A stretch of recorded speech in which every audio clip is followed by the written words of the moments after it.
오늘 이 시간 하나님께서 주시는 말씀은 신약 요한복음 12장 20절에서부터 33절까지의 말씀입니다. 제가 봉독할 때 살아계신 하나님 아버지 음성을 다 들으실 수 있기를 소원합니다. 명절에 예배하러 올라온 사람들 가운데 그리스 사람이 몇 있었는데 그들은 갈릴리 벳세다 출신 빌립에게로 가서 청하였다. 선생님, 우리가 예수를 뵙고 싶습니다. 빌립은 안드레에게로 가서 말하고 안드레와 빌립은 예수께 그 말을 전하였다. 예수께서 그들에게 대답하셨다. 인자가 영광을 받을 때가 왔다. 내가 진정으로 너희에게 말한다. 밀알 하나가 땅에 떨어져서 죽지 않으면 한 알 그대로 있고 죽으면 열매를 많이 맺는다. 자기의 목숨을 사랑하는 사람은 잃을 것이요 이 세상에서 자기의 목숨을 미워하는 사람은 영생에 이르도록 그 목숨을 보존할 것이다. 나를 섬기려고 하는 사람은 누구든지 나를 따라오너라. 내가 있는 곳에는 나를 섬기는 사람도 나와 함께 있을 것이다. 누구든지 나를 섬기면 내 아버지께서 그를 높여주실 것이다. 지금 내 마음이 괴로우니 무슨 말을 하여야 할까? 아버지, 이 시간을 벗어나게 하여 주십시오. 하고 말할까? 아니다. 나는 바로 이 일 때문에 이때에 왔다. 아버지, 아버지의 이름을 영광스럽게 드러내 주십시오. 그때 하늘에서 소리가 들려왔다. 내가 이미 영광되게 하였고 앞으로도 영광되게 하겠다. 거기에 서서 듣고 있던 무리 가운데서 더러는 천둥이 울렸다고 하고 또 더러는 천사가 그에게 말하였다고 하였다. 예수께서 대답하셨다. 이 소리가 난 것은 나를 위해서가 아니라 너희를 위해서이다. 지금은 이 세상이 심판을 받을 때이다. 이제는 이 세상의 통치자가 쫓겨날 것이다. 내가 땅에서 들려서 올라갈 때에 나는 모든 사람을 내게로 이끌어올 것이다. 이것은 예수께서 자기가 당하실 죽음이 어떠한 것인지를 암시하려고 하신 말씀이다. 아멘. 주님께서 주시는 말씀입니다. 오늘 본문 말씀은 예수님을 따르는 삶이 무엇이며 그로 인해 예수께서 주신 약속이 무엇인지에 관해서 들려줍니다. 사순절 5째 주간이 시작되었습니다. 오늘 성서일과로 우리에게 주어진 말씀 가운데 예레미야서를 먼저 보면 거기에는 주전 5세기경 바벨론에서 포로 생활을 하고 있던 이스라엘 백성들을 향한 위로의 말씀이 담겨져 있다라는 것을 우리가 확인할 수 있습니다. 하나님께서 우리와 함께 계시니 자신들의 나라도 영원할 것이라고 생각했을 당시의 이스라엘이 바벨론에 의해서 처참하게 망하게 된 뒤에 그들은 무엇이 그러한 결과를 초래하였는지에 관해 반성하였습니다. 그것이 그들의 조상이 저지른 죄악 때문인 것인지 아니면 자신들이 저지른 죄악 때문인 것인지 따지는 논의도 있었지요. 하지만 선지자를 통해서 전해진 것은 지금 그들이 겪고 있는 상황은 그들 자신의 죄악 때문이라는 것이었습니다. 조상들의 죄악 때문에 나라를 잃어버리게 된 것이다 라는 탓을 할 수 없게 된 것이죠. 선지자는 그들이 하나님의 율법을 거역했기 때문에 지금과 같은 포로 생활을 하고 있는 것이라고 말해 주었습니다. 그러면 그들에게 있어서 작금의 포로 생활은 그들이 하나님의 율법을 어긴 죄악으로 인한 그 대가를 치르는 셈이죠. 그러한 때에 하나님은 예레미야를 시켜서 위로의 말을 그들에게 전하도록 명하셨습니다. 그것은 이스라엘의 회복에 관한 메시지였어요. 그런데 그 말씀을 듣던 이스라엘 백성들에게 한 가지 의문이 들었습니다. 만일 예레미야로부터 전해진 그 말씀대로 정말로 이스라엘이 회복하게 되었을 때 그 나라에서도 이전과 같이 하나님의 율법을 그들이 어기게 된다면 지금과 같이 또다시 포로 생활을 하게 되는 것이 아닌가 하는 의문 말입니다.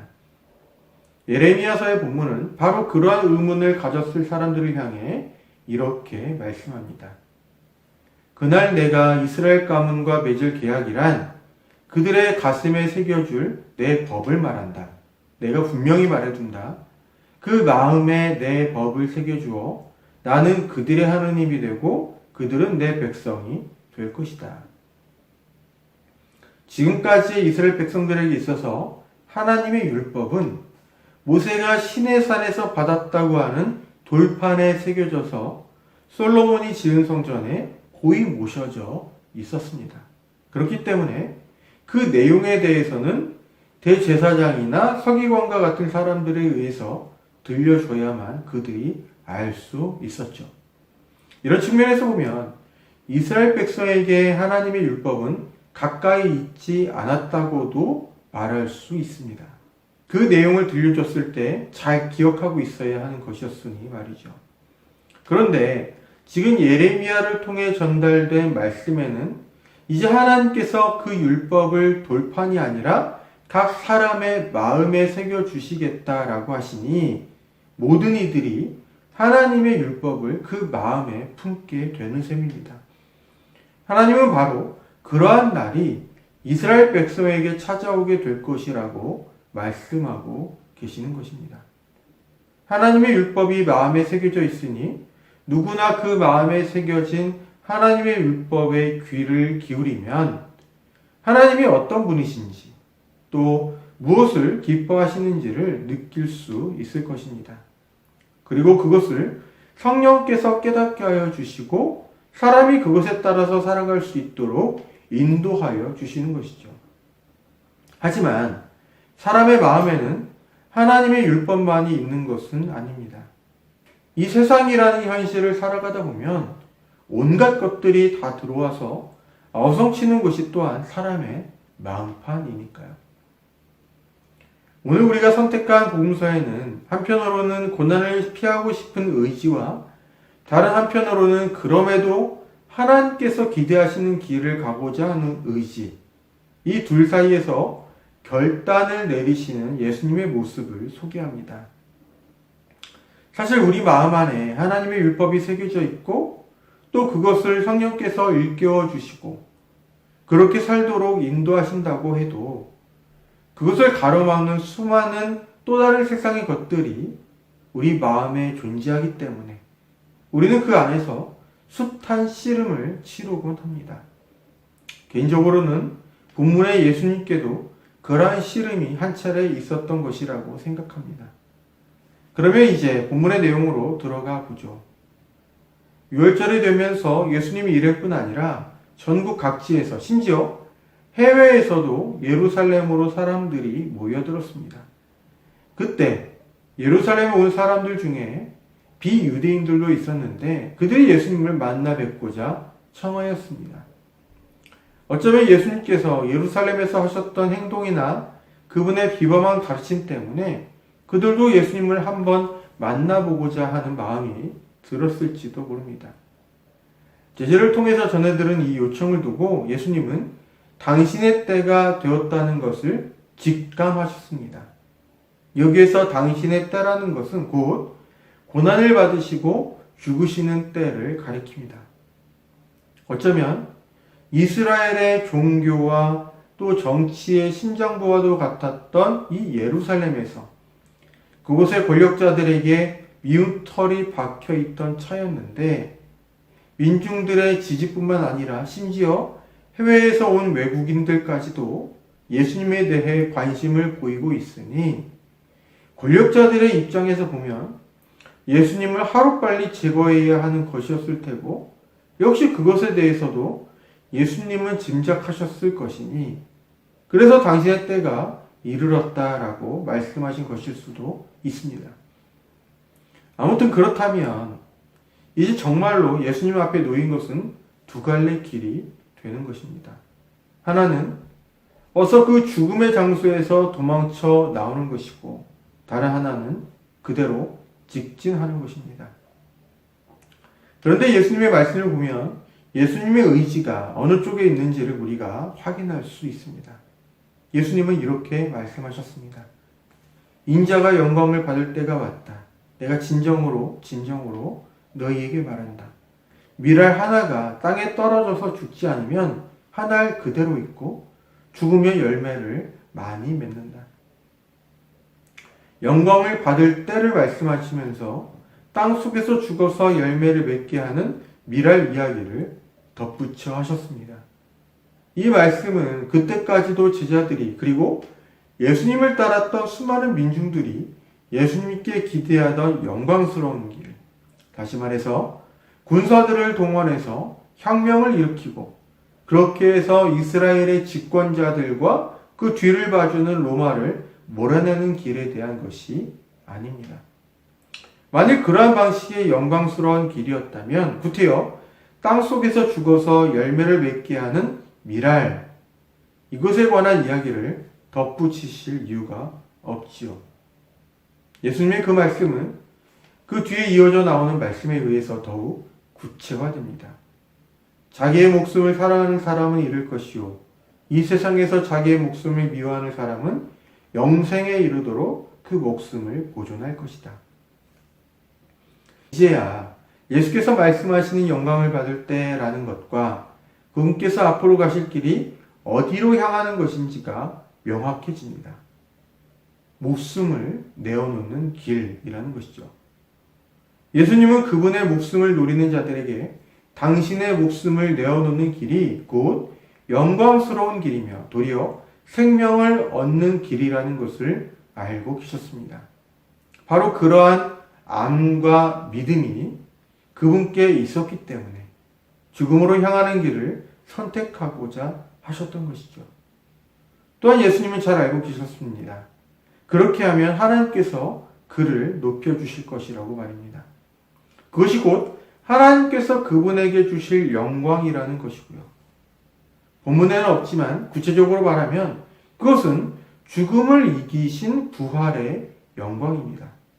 여기까지만 보면 예수님은 이제 당신 앞에 당신이 선택해서 가야 할 길이 무엇이고 또 그 길을 완주함으로써 그분께서 받으실 영광과 그 열매에 대한 암과 믿음 그리고 확신이 있는 것으로 보입니다. 하지만 다음 구절을 보면 그분도 우리와 같은 한 인간이었음을 또한 확인하게 됩니다. 예수님은 이렇게 말씀하셨습니다. 지금 내 마음이 괴로우니 무슨 말을 하여야 할까? 아버지, 이 시간을 벗어나게 하여 주십시오 하고 말할까? 죽음의 길 앞에서 번민하는 한 인간의 모습을 보게 됩니다. 예수님 마음에도 까닭 없이 당해야 하는 죽음, 부당한 죽음에 대한 두려움이 있었던 것이죠. 그리고 그것이 그분으로 하여금 그 길을 회피하게끔 만드는 유혹이었습니다. 하나님의 율법이 사람의 마음에 새겨져 있고 또 그 사람이 그대로 행할 수 있도록 성령께서 가르쳐 주시고 인도하신다고 해도 사람의 마음에는 그것만이 작용하는 것은 아님을 다시금 확인해 볼 수 있는 대목입니다. 하지만 예수님은 이내 곧 회피하도록 유혹하는 마음과 싸워 이기셨습니다. 흔들리는 자신을 이렇게 다잡듯 말입니다. 아니다. 나는 바로 이 일 때문에 이때에 왔다. 아버지의 이름을 영광스럽게 드러내십시오. 당신께서 세상에 오신 목적, 당신의 정체성을 생각해 보셨던 것입니다. 그리고 그 목적대로 행하는 것이 다시 말해서 그분의 목숨을 내어놓는 것이 곧 하나님 아버지의 이름을 영광스럽게 드러내는 것임을 아셨습니다. 그래서 그 일을 통해서 꼭 그렇게 되도록 간구하셨던 것이죠. 예수님은 잠시 동안이었을지 모르지만 그때 순간적으로 그분 안에서 치러졌던 씨름에서 성령께서 인도하시는 길로 나아갈 것을 선택하셨습니다. 그것이 생명을 얻는 길이고 또한 많은 열매를 얻는 길이며 하나님께는 영광을 올려드리는 것임을 아셨기 때문입니다. 하지만 그것이 예수님에게만 해당되는 것은 아닙니다. 예수님은 이러한 약속을 하셨습니다. 나를 섬기려고 하는 사람은 누구든지 나를 따라오너라. 내가 있는 곳에는 나를 섬기는 사람도 나와 함께 있을 것이다. 누구든지 나를 섬기면 내 아버지께서 그를 높여주실 것이다. 예수님을 따라가는 사람에게 주어진 약속입니다. 그것은 부활하셔서 하나님의 우편에 계시는 예수님과 영원히 함께 있을 것이라는 것, 그리고 하나님께서 예수님께 그리하셨듯이 예수님을 따르는 사람도 높여주실 것이라는 약속입니다. 영광스럽게 하신다는 것이죠. 그러면 이 맥락에서 예수님이 지금 당신을 따라오라고 하신 것은 무엇을 의미하는 것입니까? 예수님과 같이 목숨을 내어놓는 길을 걸으라는 것입니다. 더 정확하게 말하면 하나님의 영광을 위해서 목숨을 얻기 위해서 도리어 자기의 목숨을 내어놓는 길을 걸으라는 것입니다. 목숨을 얻기 위해 목숨을 내어놓는다. 이것은 세상에서 일종의 모순입니다. 일회적인 세상에 대해서만 알고 있는 사람에게 있어서는 그럴 수 있습니다. 하지만 기독교에서는 일회적인 세상이 아니라 영원한 생명이 있다는 것을 믿고 있죠. 그러하기에 영생을 얻기 위해 이 세상에서 생명을 내어놓는 것을 우리는 충분히 이해할 수 있습니다. 그러면 이 세상에서 생명을 내어놓는다는 것이 무엇을 가리키는 것입니까? 예수께서 말씀하셨듯이 예수님을 따르는 사람도 자기 안에 있는 하나님의 율법, 다시 말해서 하나님의 성품과 그분께서 기뻐하시는 바를 따라서 행하는 길로 가는 것입니다. 쉽게 말하면 성령께서 우리 마음에 주시는 감동을 따라서 행하는 것이죠. 그런데 이것이 곧 세상에서는 생명을 내놓는 길과 같습니다.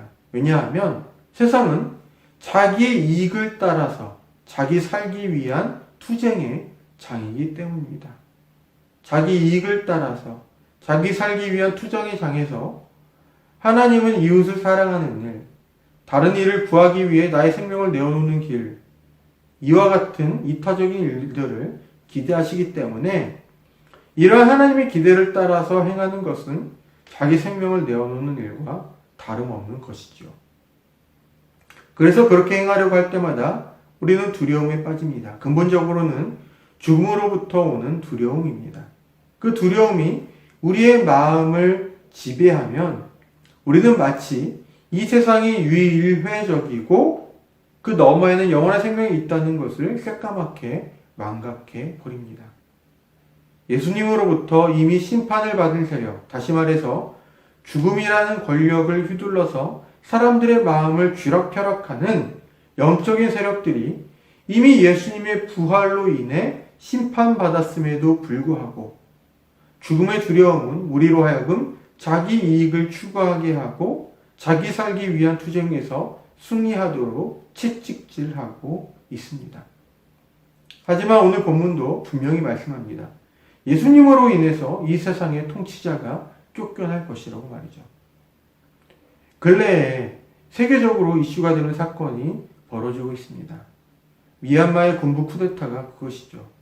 국가의 모든 권력을 장악하고는 민주주의를 요구하는 국민들을 무력으로 진압하면서 무고한 시민들의 생명을 앗아가고 있습니다.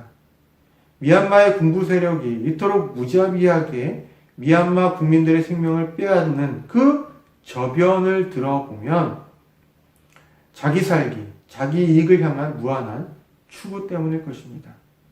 하지만 어디 미얀마에서만 그러한 일들이 벌어지고 있는 것이겠습니까?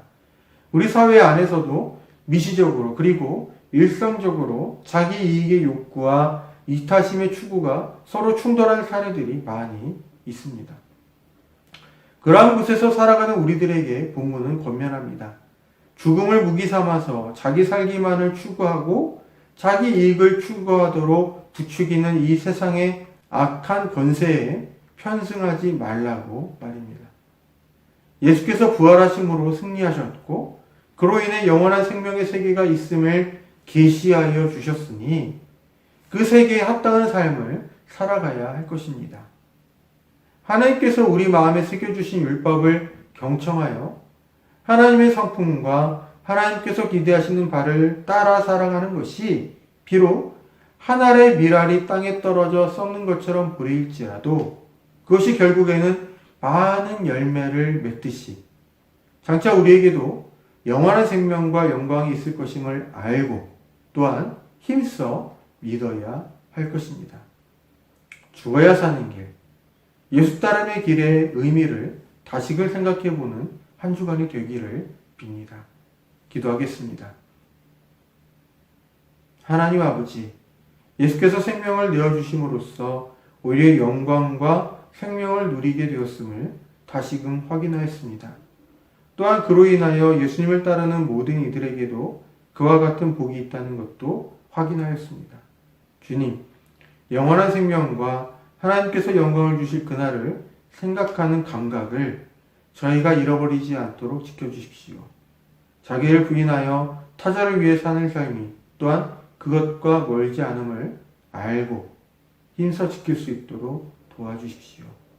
언제나 어디에서나 성령님을 통하여 저희 곁에 또 저희 안에 계시며 저희와 함께 하시는 예수님의 이름으로 기도드립니다.